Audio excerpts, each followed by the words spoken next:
seguimos entonces con la segunda parte de la entrevista con Mari Carmen Casanova Fernández, logopeda que trabaja no exclusivamente realmente para la Universidad Popular, sino que ella también ya les contará en qué otros lugares ella ejerce su profesión. Y le preguntábamos, al terminar la primera parte, en qué áreas de intervención trabaja la logopedia. Nos decía, en primer lugar entonces, nos decías que una de ellas es el habla. ¿Cómo actúan en este caso? El habla es una de las más importantes.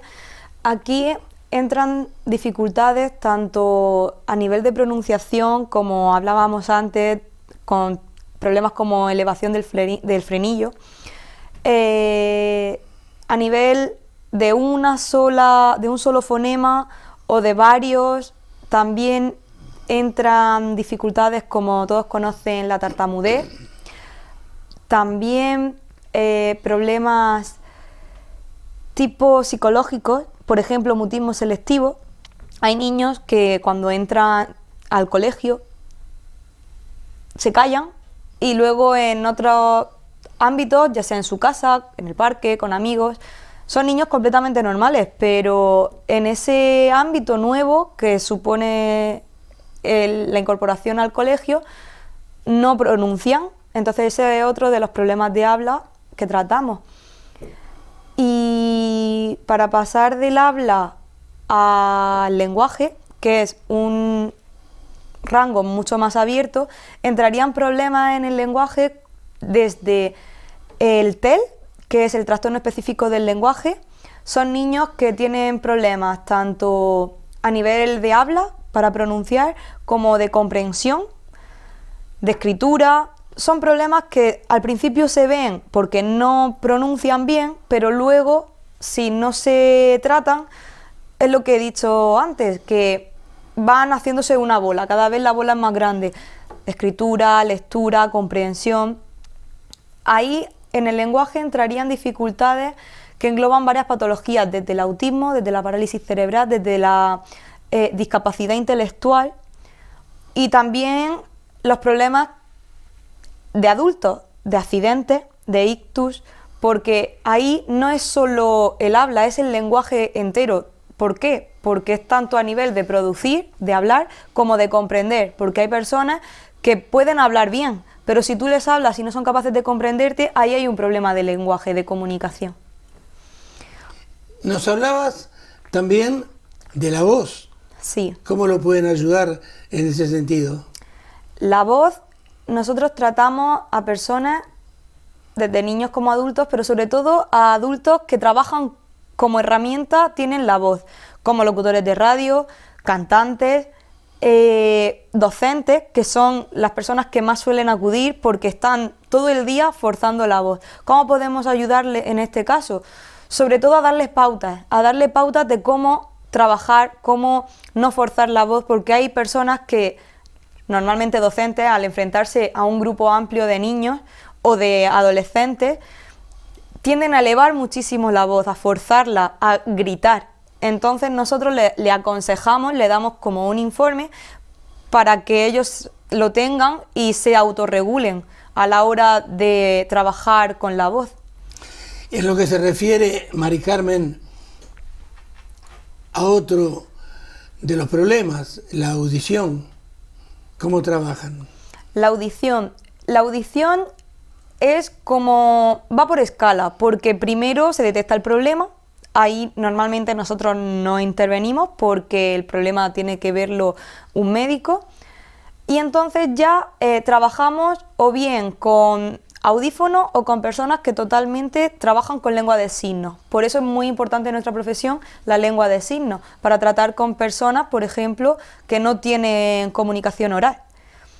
¿Cómo trabajamos en este caso? Pues ajustando los audífonos o los implantes cocleares. La intervención es totalmente diferente porque tenemos que enseñarle lo que es la voz, lo que es la comunicación. ¿Por qué? Porque hay personas que sí que la sordera les viene de adultos o una vez que ya han adquirido el lenguaje esta forma de rehabilitar es más fácil, porque si ellos ya saben hablar, ya saben lo que son las palabras, básicamente es recordárselo poco a poco, pero cuando la sordera viene de nacimiento es más complejo porque tenemos que ir enseñándoles sonidos, primero con onomatopeyas, como sonidos de coche, medioambientales, sonidos musicales, y a partir de ahí ir poco a poco metiéndole palabras, porque no podemos llegar de golpe a una persona que no ha escuchado nunca mamá, papá, no podemos, porque no nos va a entender. Ahora, en la primera parte de la entrevista, algo nos dijiste acerca de la terapia miofuncional. Repetinos un poco qué es esa terapia. La terapia miofuncional la utilizamos sobre todo en la intervención de la deglución. La deglución, que aunque parezca que no, la logopedia tiene mucho que ver, porque la deglución es un proceso complejo. Desde que incorporamos el alimento a la boca, la masticación, el proceso de tragar es complejo, y hay personas que tienen una discapacidad y no pueden hacerlo de forma correcta, o simplemente hay personas que lo hacen de forma errónea. Y entonces ahí intervenimos nosotros con la terapia miofuncional, que es para explicarle un poco cómo es ese patrón, darle masajes, estimularle para que lo hagan de forma correcta y no tengan luego dificultades más complejas, como puede ser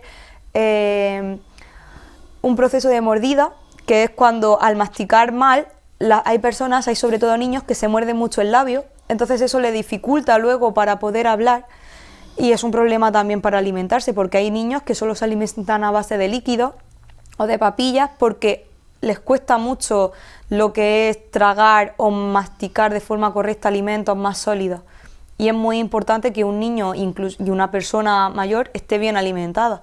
Ahí intervenimos nosotros. Cuando un médico, Mari Carmen, comienza un tratamiento con un paciente, más o menos intuye el tiempo que le va a llevar el llegar a curar, por ejemplo, a ese paciente. Ahora, en el caso de la logopedia, ¿se puede calcular durante cuánto tiempo tendré que acudir a las sesiones de logopedia? Se pueden hacer estimaciones. Se puede tener una idea conforme tú vas evolucionando con el niño. Tú ves si el niño te está respondiendo de forma correcta o está estancado. Entonces, son estimaciones, ¿no? Cuando vienen los padres, lo normal que te suelen preguntar es ¿cuánto tiempo tengo que traer a mi hijo? Yo no puedo decirle un año, porque a lo mejor es antes. A lo mejor en 6 meses el niño, si no tiene un problema realmente gordo, como puede ser una dislalia, que es producir la R, o simplemente de voz, una vez que le dan las pautas, el niño va evolucionando. Pero nosotros tenemos que esperar a ver cómo evoluciona, y una vez que vemos cómo va evolucionando, sí que podemos estimar, a lo mejor, pues mira, en un año vamos a ver cómo evoluciona, le dejamos un poco de espacio al niño el verano, por ejemplo, y en septiembre me lo vuelve a traer a la revisión para ver cómo ha ido este tiempo sin nuestra intervención. Si el niño, sin nuestra ayuda, ya va bien, necesita control, pero no necesita estar viniendo semana sí, semana también. Entonces eso hay que hacérselo ver a los padres. No podemos decirle que su hijo en 6 meses va a estar curado, porque no se va a curar si es una enfermedad degenerativa, por ejemplo, o si es una enfermedad crónica. Se puede ir estimulando constantemente. Muy bien, quizá una pregunta perogrullesca, podría decir yo, que sería que ¿por qué tengo que trabajar con mi audífono o con mi implante coclear? Y explicarnos tú también qué es un implante coclear. Un implante coclear es el mejor invento para las personas que nacen con una discapacidad auditiva, porque antiguamente tú nacías sordo y normalmente o morías sordo o tenías lengua de signos, tu familia te entendía, pero no tenías una estabilidad de saber que puede ir mejorando, e incluso poder estudiar, poder tener una vida totalmente normalizada. Y además eran muy costosos. Hoy en día cualquier persona que cumpla las condiciones, las condiciones básicas, porque también es cierto que no todo el mundo puede hacerse un implante, porque si tienes una enfermedad que lo único que va a hacer va a ser empeorarte, no te lo vas a poner. Necesitas pasar primero un examen médico que cumpla las condiciones para ponértelo. Pero una vez que has cumplido las condiciones y te implantan, es muy bueno porque ya no necesitas ni de pilas, no necesitas de un aparato en sí, que estar dependiendo de él constantemente. El implante coclear hace que tu vida sea lo más normalizada posible sin que te estén juzgando por ello constantemente. Entonces, ¿por qué llevarlo? Ya lo he comentado, por una mejor calidad de vida, y para eso están los médicos, que son los que te lo van a realizar, y nosotros para ayudarte, porque hay personas, como he dicho antes, que te lo implantan ya sabiendo hablar, pero si te lo implantan sin haber tenido nada de estimulación del medio, es complicado, y por eso lo más pronto posible, cuando antes te lo pongas, antes vas a poder conocer, descubrir el mundo en el que has nacido. Antes hablaste del ictus. Entonces, ¿cuándo una persona debe acudir al logopeda después de haber sufrido un ictus? Yo diría que en el mismo hospital, cuando estás, te da el ictus, te están tratando, estás fuera de peligro, ahí debería de haber ya un logopeda con las herramientas básicas para poder, aunque no sea a través del habla, a través de imágenes. Hay sistemas alternativos al habla que se utilizan para las personas que no pueden comunicarse a través del lenguaje oral. Hay personas con ictus que se quedan sin poder hablar durante un periodo de tiempo que están en el hospital. Claro, ahí va un poco mi crítica a la hora de la implantación de la logopedia en los hospitales. Es escasa. Hay un logopeda por hospital, excepto en hospitales grandes, como por ejemplo, menos mal, en La Risaca, en Murcia, hay 3 logopedas. Incluso hay uno que lo demandaron los propios pacientes en la unidad de neonatos, porque aunque no lo parezca, cuando nace un niño neonato, ahí también podemos intervenir. Y en el caso del ictus, ahí sí que es verdad que la figura del logopeda no está en el hospital. Son los logopedas externos o las mismas asociaciones de accidentes cerebrovasculares, accidentes, traumatismos, los que van al hospital a dar un poco de publicidad para los tratamientos que se pueden llevar a cabo. Entonces, el desconocimiento de los pacientes hace que no acudan a nosotros y se vean un poco estancados en el hospital sin poder pedir ayuda. Si le duele algo, que sean un poco los médicos los que supongan que le puede doler, o los mismos familiares. Pero claro, imagínense si hay ahí un profesional con un sistema para decir lo básico, qué quiere comer, qué le duele o qué le apetece hacer esa tarde. Sería mucho mejor. Ahora, Mari Carmen, otra pregunta que me parece curiosa. ¿Pueden afectar los factores ambientales a la aparición de la tartamudez, por ejemplo, en un niño? Los factores ambientales, pues la tartamudez, que es un poco compleja, porque es una dificultad, es un trastorno, pero es sobre todo psicológico. El problema está, pero los factores externos hacen que se agrave el problema o que no pueda mejorar. Todos conocéis, o la mayoría, la película del Discurso del Rey.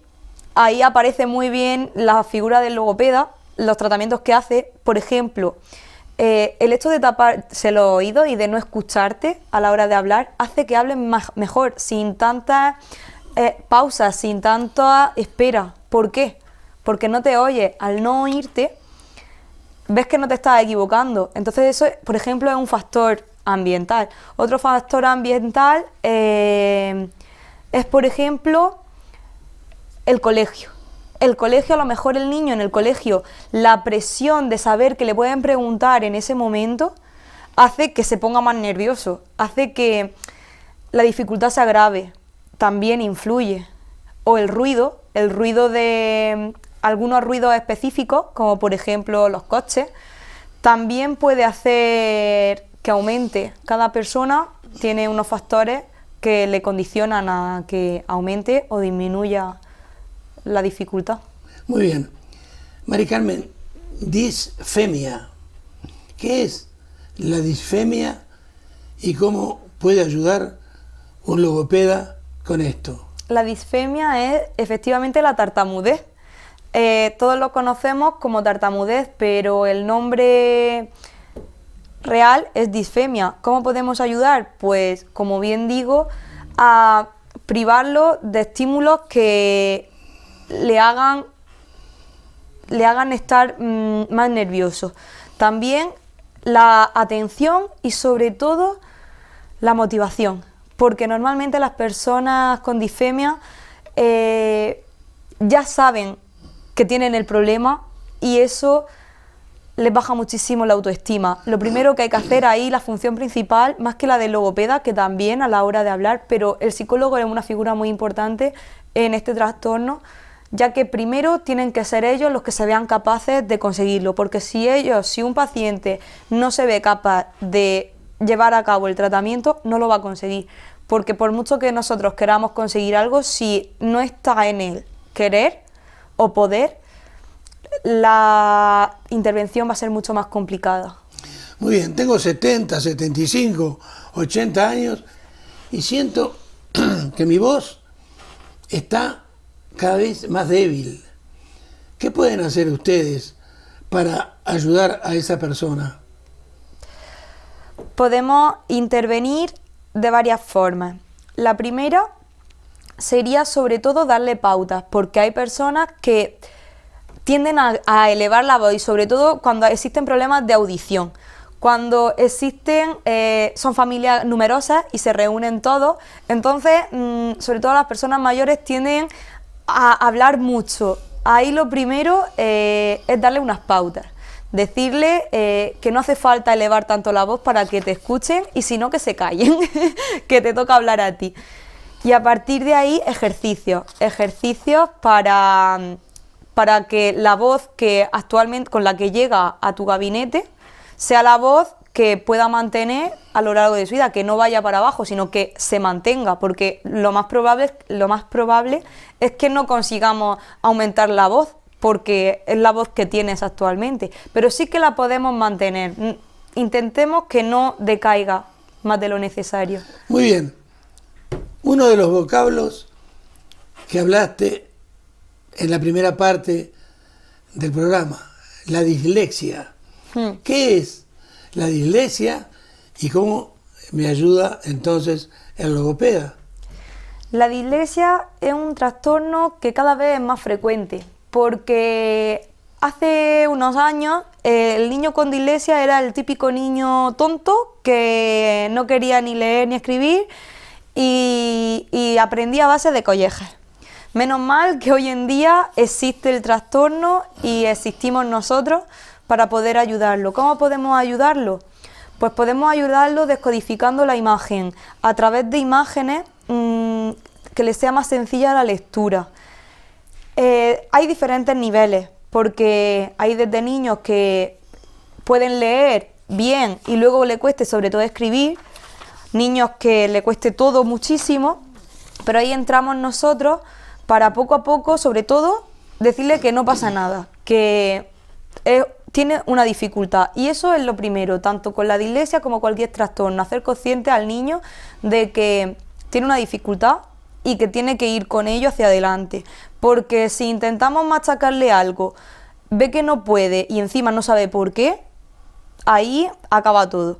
Entonces el logopeda lo que intenta es, a través del colegio, de los padres y con nosotros, lo que vaya avanzando, que sea poco a poco. A lo mejor el sistema de escritura actual es a partir de letras, la C, la A, la S y la A. A lo mejor así el niño es muy complicado que lo pueda entender, porque ¿qué es una C? Es muy abstracto, no lo podemos saberlo, pero si le enseñamos la imagen de una casa, que nos relacione la casa con la palabra casa, y ahí hacerlo al revés. Lo típico que se suele decir que la dislexia se ven las palabras al revés, pues nosotros vamos a hacerlo todo al revés. En vez de enseñarle primero la C, después la S y la A. Vamos a enseñarle una casa y que a partir de ahí él sea capaz de descodificarlo poco a poco. Y como eso, con todo. Otro término, Mari Carmen, disgrafía. ¿Qué es y cómo se trata? La disgrafía es la dificultad, todos los términos dis son dificultad a la hora de escribir. Mejor, yo por ejemplo, de pequeña, hasta que entré a la universidad, yo tenía la letra, vamos, catastrófica. Todavía no sé si tengo disgrafía o no, pero a base de caligrafía, de mejorar la letra, ahora tengo buena letra. Pero yo era de las típicas niñas que si te mandaban un trabajo en grupo, yo no quiero escribir. Pues así hay muchos niños. Hay muchos niños que tienen muchas faltas de ortografía, pero no porque no se las puedan aprender, es porque no son capaces de llegar a ver el problema. ¿Por qué tiene que haber una vaca con V y una vaca con B? En verdad hacemos las cosas por complicarlas y eso los niños lo perciben.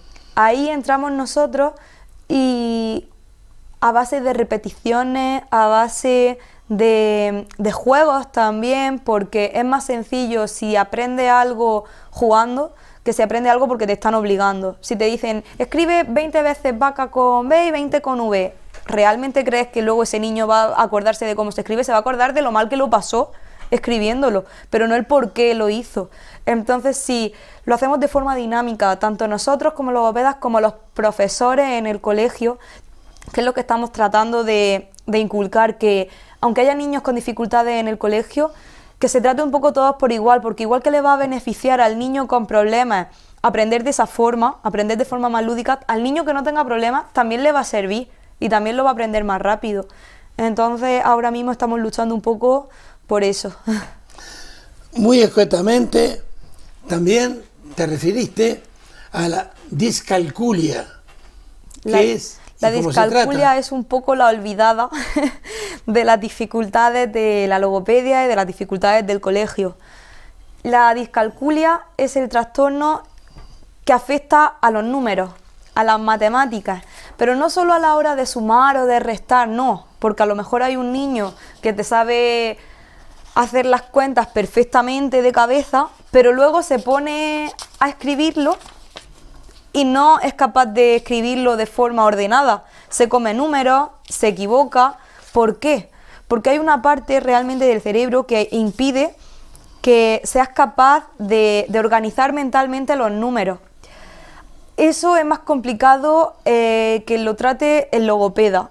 Podemos intervenir también, pero más a nivel atencional. A nivel de matemática en sí, ese problema hoy en día se está luchando por saber más sobre él, porque los niños que tienen esta dificultad lo pasan realmente mal, porque no se sabe de él, no lo saben los profesores, no lo saben los padres, y igual que hace unos años la dislexia era el niño tonto que no quería leer, hoy en día la discalculia pasa más o menos lo mismo con los números, con lo cual ahora mismo lo que se quiere hacer es campañas publicitarias para que se sepa del trastorno y trabajar niveles atencionales máximo con ellos.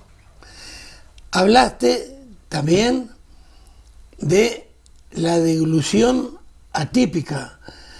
¿Qué es y cuál es la terapia del logopeda para corregirla? La deglución atípica es un tema que a mí me apasiona porque no se le da la importancia que tiene. La deglución, un ejemplo que todos van a poder entender es la imagen del niño con parálisis cerebral. El niño con parálisis cerebral en la silla de ruedas normalmente no puede comer nada sólido. ¿Qué se hace en este caso? Hay unas cosas que se llaman, no me sale ahora mismo el nombre, espesante. Es una cosa que se mezcla con los alimentos para que sea más fácil tragarlo y demás. Por ejemplo, hay niños o adultos que no pueden beber nada líquido. ¿Qué se hace con este espesante? Se mezcla para poder tomarlo. Vale, entonces, igual que con la parálisis cerebral se tiene tan visualizado, también hay niños o adultos que son incapaces de morder, de tragar, de hacer todo el proceso de masticar de forma correcta. ¿Qué intentamos hacer nosotros? intentamos hacer conscientes tanto al dentista, porque a veces son problemas a niveles de mandíbula, porque hay veces que hay personas, más bien dicho, que tienen la mandíbula más prominente de lo que es, o la lengua también a veces es más grande. Hay lengua que muchas personas tienden a ir con la lengua afuera porque sobresale de la capacidad vocal. En estos casos, ¿qué hacemos nosotros? Explicamos el problema, masajeamos la zona y a través de alimentos, primero líquidos si se puede, luego alimentos semilíquidos, poco a poco en la misma consulta nos van trayendo los alimentos para ir enseñándole el patrón, poco a poco que lo vayan generalizando, porque al día de mañana puede ser un problema muy gordo. Y como te preguntaba antes, la deglución atípica es por parte del niño o del adulto una deglución errónea que está haciendo, y cuál es por lo general el tratamiento que ustedes hacen. Pues a veces sí que es que lo hacen de forma errónea. Por ejemplo, nosotros primero mordemos. Si ya eso lo hacen mal, todo el proceso va a ir mal, porque hay niños que muerden solo de un lado o muerden solo del otro. Entonces ahí lo que intentamos es que vaya de forma correcta, que sea perfecta la mordida, perfecta.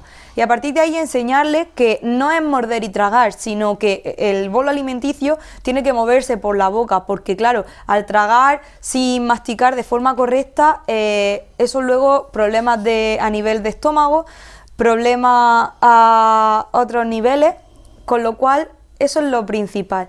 Y luego también hay otros casos que entraría también como he dicho antes, el dentista.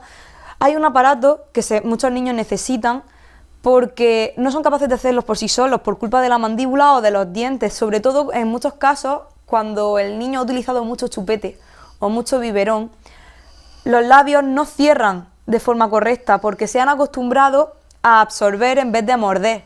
Entonces ahí entraríamos nosotros con unos instrumentos que tenemos específicos para aumentar la fuerza del labio, que también es muy importante. Parece una tontería, pero el hecho de llevar mucho tiempo el chupete o el biberón luego va a traer problemas a nivel de masticación, de habla, porque va a tener toda la zona de la boca más flácida de lo normal.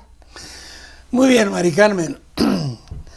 Para terminar entonces la entrevista, yo quisiera que convencieras a la teleaudiencia, que por suerte en nuestro caso, en nuestro programa, es bastante amplia, porque no solo, no sé si tú lo sabes, si lo sabés, se ve aquí en Murcia, España, sino que a través de YouTube en muchísimos países, sobre todo sudamericanos. Entonces, quiero que la convenzas a esa audiencia por qué y cuándo acudir a un logopeda. Si este programa dices que se ve también a nivel de Sudamérica, allí sobre todo está la figura del fonoaudiólogo, que es más bien un médico que un logopeda. Entonces me entenderán perfectamente. Y aquí en España, sobre todo, la comunicación es muy importante. Solo hay que pensar qué hacemos día a día. Normalmente no estamos solos, y hoy en día está sobre todo las redes sociales, el móvil, la tecnología. ¿Qué hacemos con tanta tecnología? Comunicarnos constantemente.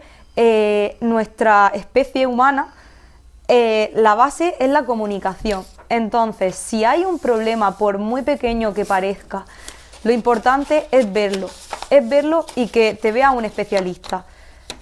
Ya tenga el crío 2 años, ya tenga 5, ya tenga la edad que tenga, si sufre un accidente, está claro que lo primero es la rehabilitación a nivel física, pero el habla es muy importante. Quien no lo sepa puede mejorar porque hay profesionales muy especializados en ello, con lo cual lo importante es cogerlo a tiempo.